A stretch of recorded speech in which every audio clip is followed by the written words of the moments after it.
The entire mansion held its breath. Crystal chandeliers lit the grand ballroom while dozens of powerful guests stood in complete silence. Mafia captains, wealthy businessmen, politicians, and bodyguards filled the room, but no one dared speak. At the center of the hall stood Alessandro De Luca, the most feared mafia boss in the country. His black suit was perfect, his expression revealed nothing.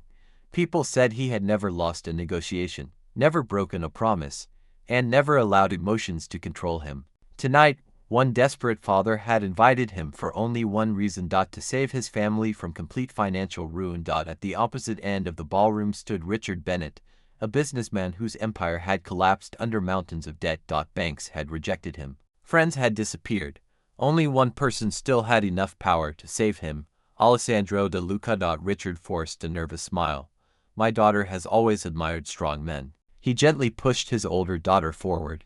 Victoria Bennett. She wore an expensive designer gown and smiled confidently. She had spent the entire week preparing for this moment. She believed becoming the mafia boss's wife would give her everything she wanted: money, luxury, power. The guests quietly nodded. Everything seemed planned perfectly. Everything except one thing.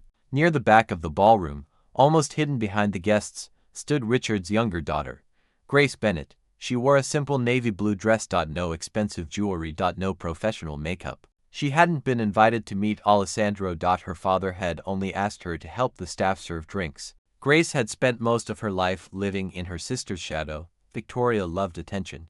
Grace preferred quiet mornings, old books, and helping people without expecting praise. Whenever guests visited their home, Richard proudly introduced Victoria. Grace was usually forgotten. She had accepted that long ago. Richard proudly smiled at Alessandro. My eldest daughter would be honored to become part of your family. The room became completely silent. Everyone waited for the mafia boss to answer. Alessandro slowly looked at Victoria. She smiled confidently. Then his eyes moved across the ballroom. They stopped on Grace. She was helping an elderly waiter pick up a tray that had accidentally fallen to the floor. She didn't realize anyone was watching. She simply smiled at the old man. It's okay. We'll clean it together. The waiter thanked her quietly. Grace returned to work. Alessandro never looked away. After several long seconds, he calmly spoke. I appreciate your offer. Richard smiled with relief. But Alessandro's next words froze the entire ballroom. I wasn't looking at your older daughter. He slowly raised his hand. I was looking at her. Every eye turned toward Grace. She looked behind herself, then pointed at her own chest. Me. Alessandro nodded once. Yes. The room exploded into whispers. Victoria's smile disappeared instantly. Richard looked completely shocked. There must be some misunderstanding. There isn't. My answer is final. Grace stood frozen. She had never spoken to Alessandro. She couldn't understand why the most powerful man in the room was looking at her instead of her beautiful, confident sister. What nobody knew was that Alessandro had already met Grace once before. She simply didn't remember him. 3 months earlier, heavy rain poured across the city. Grace had been carrying groceries home after finishing volunteer work at a community kitchen. As she crossed a quiet street, she noticed an injured man sitting beside a damaged motorcycle. Blood ran down his forehead. Without hesitation, Grace rushed toward him. You're hurt. The stranger smiled weakly. I'll survive. She ignored his answer. Using the small first aid kit she always carried, she carefully cleaned the cut above his eye. The man watched her quietly. You don't even know my name. She smiled. Someone doesn't need a name before they deserve help. He laughed softly. That's unusual. She finished the bandage. There. You should see a doctor. He looked at her with curious eyes. Can I repay you? Grace shook her head. Just help someone else when they needed. Then she picked up her groceries and walked away. She never asked his name. She never expected to see him again. The injured stranger. Had been Alessandro De Luca. Back in the present. Grace slowly walked toward the center of the ballroom. Her heart raced. I think you've made a mistake, Alessandro calmly answered. I rarely do. Victoria stepped forward. She isn't suitable for your world. Grace looked down. Victoria. Her sister continued. She's too quiet, too ordinary. She doesn't belong beside someone like you. Richard quickly nodded. My older daughter understands high society. Grace has always been different. The words hurt. Not because they were new, because they came from her own family. Alessandro quietly listened until everyone finished speaking. Then he asked only one question, when the waiter dropped his tray. Which one of your daughters helped him? Silence. No one answered. He continued. When I entered this mansion, which one greeted every employee by name? Still silence. And before I walked into this room, which one carried food into the kitchen? Because the staff was overwhelmed, Richard lowered his eyes. He had not even noticed. Alessandro looked directly at Grace. I notice people when nobody else is watching. Grace felt tears filling her eyes. For the first time in years. Someone had seen her, not because of beauty, not because of status. Simply because of who she was. The dinner continued awkwardly. Victoria barely spoke. Richard forced fake smiles. Grace wished she could disappear. After the guests finished eating, Alessandro quietly approached her on the balcony. The city lights stretched endlessly below. He handed her a small folded handkerchief. You've been crying. She quickly wiped her eyes. I'm sorry. You have nothing to apologize for. She looked at him. Why me? He smiled gently. 3 months ago, you helped a stranger in the rain. Her eyes widened. The motorcyclist, that was you. She stared at him in disbelief. I never knew. I know. And that's exactly why I chose you. Before Grace could answer, a loud crash echoed from inside the mansion. One of Alessandro's bodyguards rushed onto the balcony. Boss, we have a problem. What happened? The guard looked directly at Richard Bennett. Our investigation is complete. The Bennett family's deaths were never an accident. Alessandro frowned. What do you mean? The guard took a deep breath. Someone inside the family secretly caused the entire financial collapse. Grace slowly turned toward her father. Richard's face had turned completely white, and standing in the shadows behind him, Victoria quietly took one frightened step backward. The ballroom became completely silent. No one moved. No one even breathed. Grace looked from her father to her sister. What does he mean? Richard couldn't answer. His hands began shaking. Alessandro slowly turned toward Marco, his most trusted advisor. Explain. Marco opened a thin black folder. Our investigators reviewed the Bennett Company's financial records. The business did not fail because of the market. It failed because someone inside the family secretly transferred millions of dollars into fake companies. The guests gasped. Richard's face lost all color.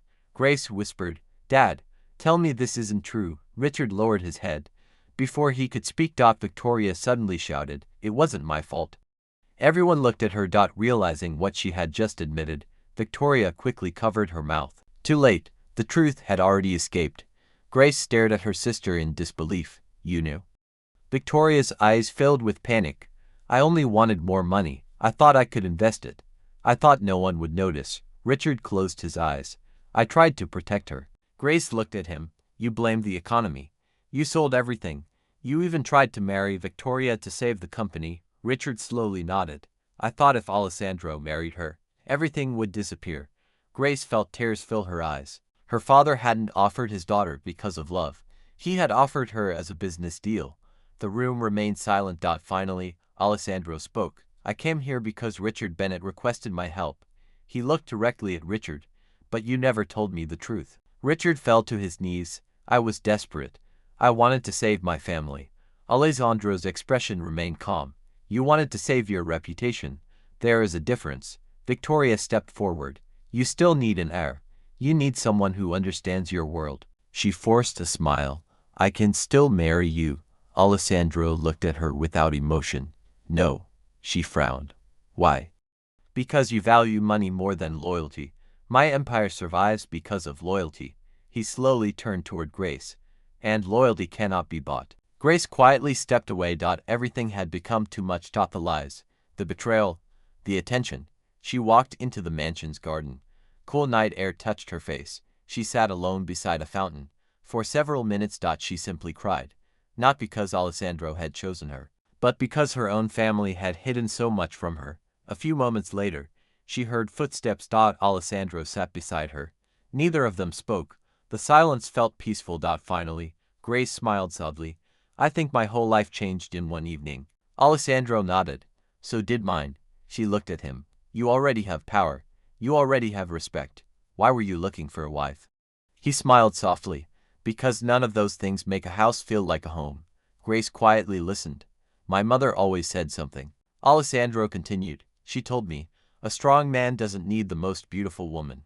He needs the woman who reminds him why strength matters. He looked directly into Grace's eyes. When I met you in the rain, you helped a stranger. When I saw you tonight, you helped people who couldn't repay you. I've met many beautiful women, but very few beautiful hearts. Grace lowered her eyes. No one had ever spoken to her that way before. The next morning, news spread across the city. The Bennett financial scandal became the biggest headline. Richard publicly admitted the truth. Victoria was arrested for financial fraud. The Bennett company officially closed. Many people expected Grace to disappear with the rest of her family. Instead, she surprised everyone. She sold the last remaining family mansion. With the money she received legally, she paid every employee who had gone months without salaries. One old accountant cried, "You didn't have to do this." Grace smiled. "They worked honestly, they deserve better." When Alessandro heard what she had done, he smiled proudly. He had made the right choice. Weeks passed. Grace refused to move into Alessandro's mansion immediately. "I want people to know I'm with you because I choose you, not because I need your money." Alessandro respected her decision. Instead of expensive gifts, he brought her coffee every morning. Sometimes flowers. Sometimes her favorite books. Sometimes nothing except his company. They walked through quiet parks, visited bookstores. Shared simple dinners. For the first time in years, Alessandro felt like an ordinary man. One afternoon, Marco laughed while watching them from across the garden. "I've never seen you this happy." Alessandro smiled. "Neither have I, you know. The men are taking baits. Baits about when you'll finally propose." Alessandro laughed. "They'll have to wait." 6 months later, Alessandro invited Grace to the same quiet street where she had first helped him after the motorcycle accident. The old cafe nearby was still open. Rain had started falling again. Grace laughed. "It looks exactly the same." He smiled. "Not exactly." She looked around. "What changed?" "You." He reached into his coat pocket. Instead of an expensive diamond, he held out the small first aid kit she had used months earlier. "I kept it." Grace's eyes widened. "You still have this? It reminds me of the day someone treated me like a person, instead of a mafia boss." Then he placed a small velvet box beside it. Inside rested a simple, elegant ring. "Grace Bennett, my world is full of people who fear me. But you were the first person who cared whether I was hurt. I don't need a perfect woman. I only need the woman who reminds me to stay human." He slowly knelt. "Will you marry me?" Grace couldn't stop the tears. She laughed through them.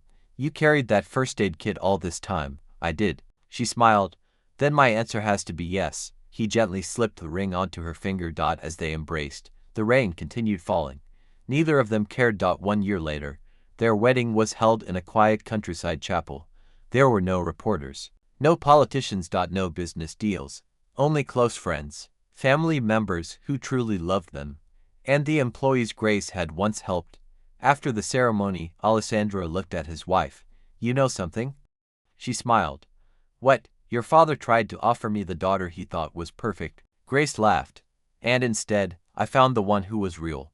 She squeezed his hand. Sometimes, the person everyone overlooks becomes the one who changes everything. Richard had believed beauty and status would save his family, but in the end, it was kindness, honesty, and quiet strength that won the heart of the mafia boss. Because the greatest love stories are never built on wealth or appearance. They are built on the moment someone finally sees the value that everyone else was too blind to notice.